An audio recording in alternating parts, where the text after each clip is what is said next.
ബലാത്സംഗ കേസിൽ ഒളിവിൽ കഴിയുന്ന രാഹുൽ മാങ്കൂട്ടത്തിന് വേണ്ടി തെരച്ചിൽ ഊർജിതമാക്കി പോലീസ്. മുൻകൂർ ജാമ്യ ഹർജി പരിഗണിക്കും മുൻപേ കസ്റ്റഡിയിലെടുക്കാൻ നീക്കം. അതിജീവിതയുടെ വൈദ്യപരിശോധന പൂർത്തിയായി. ഡോക്ടർമാരുടെ മൊഴി രേഖപ്പെടുത്തും.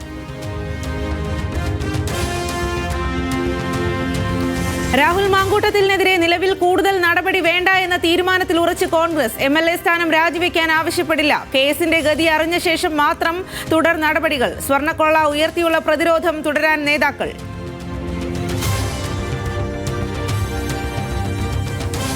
സംസ്ഥാനത്ത് ഇന്ന് ഇടിമിന്നലോടുകൂടിയ ഒറ്റപ്പെട്ട ശക്തമായ മഴയ്ക്ക് സാധ്യത. പത്തനംതിട്ട, ഇടുക്കി, പാലക്കാട്, മലപ്പുറം, വയനാട് ജില്ലകളിൽ യെല്ലോ അലർട്ട്. കേരള തീരത്ത് മത്സ്യബന്ധനത്തിന് ഏർപ്പെടുത്തിയ വിലക്ക് തുടരും.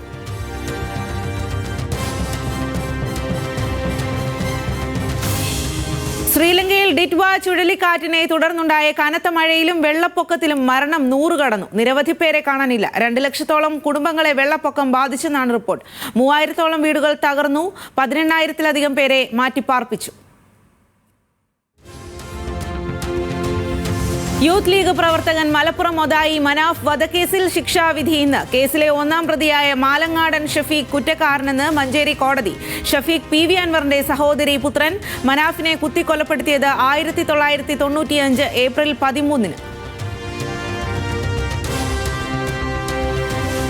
കൈനകരി അനിത വധക്കേസിലെ 2-ാം പ്രതി രജനിയുടെ ശിക്ഷ ഇന്നറിയാം. മയക്കുമരുന്ന് കേസിൽ ഒഡീഷയിലെ ജയിലിൽ കഴിയുകയായിരുന്ന രജനിയെ ഇന്ന് കോടതിയിലെത്തിക്കും.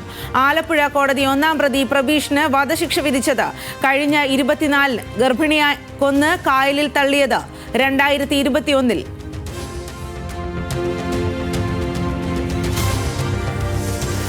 മാസങ്ങളായി സമരം തുടരുന്ന മെഡിക്കൽ കോളേജിലെ ഡോക്ടർമാർ ഇന്ന് OP ബഹിഷ്കരിക്കും. പ്രവർത്തിക്കുക അടിയന്തര ചികിത്സാ വിഭാഗം മാത്രം. ഡോക്ടർമാരുടെ പ്രതിഷേധം ശമ്പള പരിഷ്കരണം ഉൾപ്പെടെയുള്ള ആവശ്യങ്ങൾ ഉന്നയിച്ച്.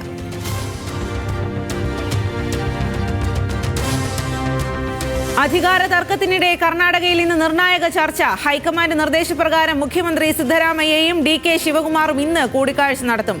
ഹൈക്കമാൻഡ് തീരുമാനം അന്തിമമെന്നും ഏത് തീരുമാനവും അംഗീകരിക്കുമെന്നും സിദ്ധരാമയ്യ. ഹോങ്കോങ്ങിലെ പാർപ്പിട സമുച്ചയത്തിലുണ്ടായ തീപിടുത്തത്തിൽ മരണസംഖ്യ 128ആയി. ഇനിയും കണ്ടെത്താനുള്ളത് 200-ഓളം പേരെ. പരിക്കേറ്റ പലരുടെയും നില ഗുരുതരം. രക്ഷാപ്രവർത്തനം 3 ദിവസം പിന്നിട്ടു. ദക്ഷിണാഫ്രിക്കയ്ക്കെതിരായ ഏകദിന പരമ്പരയ്ക്ക് തയ്യാറെടുത്തു ഇന്ത്യ. റാഞ്ചിയിൽ പരിശീലനം ആരംഭിച്ച ടീമുകൾ. ഏകദിന പരമ്പരയിലെ ആദ്യ മത്സരം നാളെ.